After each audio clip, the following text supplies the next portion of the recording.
किसी जमाने में एक शहर में एक बूढ़ी औरत रहती थी। इसका शौहर काफी जमीन और जायदाद छोड़कर दुनिया से रुखसत हो चुका था। इस बुढ़िया का एक बेटा भी था जो तिजारत में खूब कमाता था। यही वजह थी कि उनके घर में बेशुमार दौलत थी और किसी चीज की कमी न थी। लेकिन वो बुढ़िया निहायत कंजूस और बदजुबान थी। वो बगैर किसी बात के चीख व पुकार शुरू कर देती और पूरा मोहल्ला इसकी आवाजें सुनता। इसका झगड़ा करना मामूल था, लेकिन बुढ़िया का बेटा निहायत समझदार, नेक और खुदा तरस था। वो अक्सर गरीबों, बेकसों और जरूरतमंदों की मदद करता और अपनी माँ को समझाता, मेरी प्यारी माँ, आपके पास किस चीज की कमी है? खुदा का दिया सब कुछ तो मौजूद है, फिर आप इतनी कंजूसी क्यों करती है?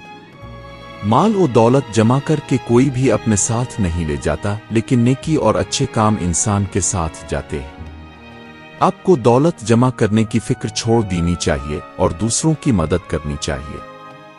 लेकिन बुढ़िया को अपने बेटे की ये बातें बहुत बुरी लगती। वो कहती, मेरा बेटा बेवकूफ और फजूल खर्च है, इसलिए ऐसी बहकी बहकी बातें करता है। मैं कंजूसी नहीं करती, मैं तो बचत करती हूँ, और मैं लोगों में अपना पैसा नहीं लुटाती और ना ही इसे जाया करती हूँ। बुढ़िया कहती, मैं बदजुबान कब हूँ? मैं तो हमेशा सच बात कहती हूँ। अगर सच बात कहने से किसी का दिल दुखता है तो दुखता रहे, क्योंकि सच तो कड़वा होता है। बेटे ने जब देखा कि इसकी माँ अपनी आदतें छोड़ने वाली नहीं, तो आखिरकार उसने इसे समझाना छोड़ दिया। लेकिन फिर भी इसे ये फिक्र थी कि इसकी माँ गरीबों की मदद नहीं करती और उनके साथ बदजुबानी करती है, और कहीं आखिरत में इसकी पकड़ ना हो जाए। बुजुर्ग का मशवरा। एक दिन बेटे को मालूम हुआ कि शहर में एक बुजुर्ग आए हैं जो बहुत नेक और अल्लाह वाले हैं। वो रात भर इबादत में मशगूल रहते हैं और शहर के बाहर दरिया के किनारे अपना डेरा जमाए हुए हैं। लोग जौक दर जौक उनके पास जाते हैं, अपने दुख दर्द सुनाते हैं और अपनी परेशानियों का हल पाते हैं। बेटे ने सोचा, क्यों ना मैं भी इस बुजुर्ग के पास जाऊं और अपनी मां के बारे में तमाम बातें सच सच बता दूं। शायद उनकी मदद से कोई बेहतरी का रास्ता निकल आए। ये सोचकर वो बुजुर्ग की खिदमत में हाजिर हुआ और अपने दिल की बात बयान की।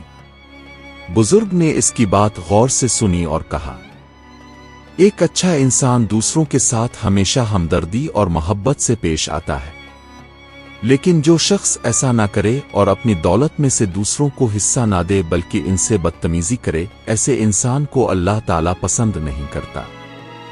लेकिन मायूस होने की जरूरत नहीं, तुम यहाँ नेक इरादे से आए हो, इसलिए मैं पूरी कोशिश करूंगा कि तुम्हारी वालिदा कंजूसी और बदजुबानी जैसी बुराइयों से छुटकारा हासिल कर सके। फकीरी का बहरूप। अगले रोज वो बुजुर्ग एक बूढ़े फकीर का भेस बदलकर बुढ़िया के घर के सामने पहुंच गए। उन्होंने जोर से सदा लगाई और दरवाजा खटखटाने लगे, कोई है जो इस फकीर की मदद करे? जब बुढ़िया दरवाजे पर आई तो फकीर ने अपना कशकोल उसके सामने कर दिया और कहा, ए नेक माँ, खुदा के नाम पर कुछ दे दे।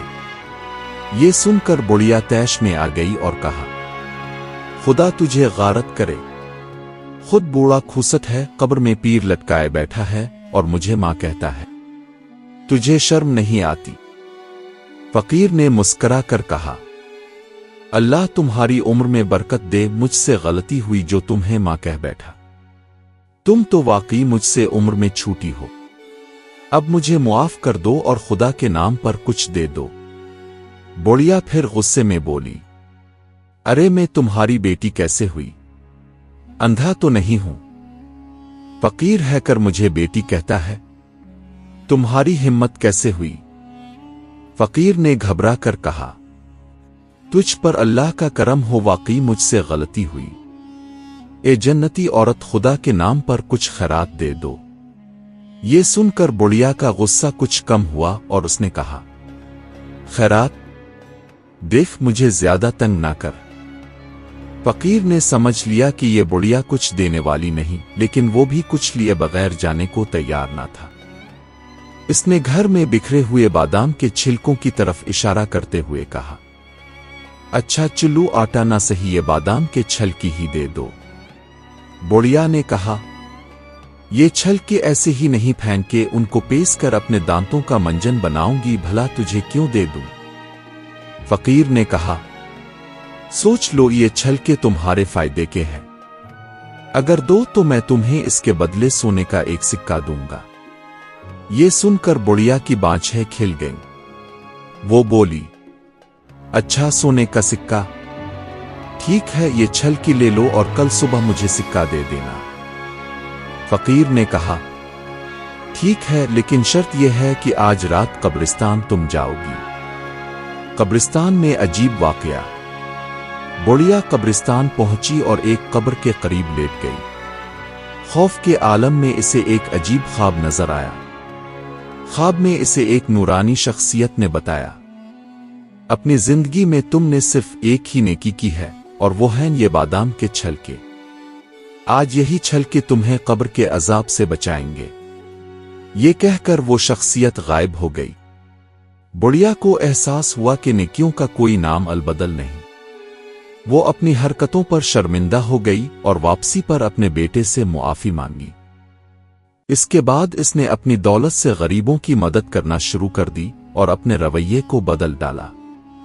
नतीजा, नेकी हमेशा साथ देती है और इंसान का रवैया इसकी किस्मत का फैसला करता है।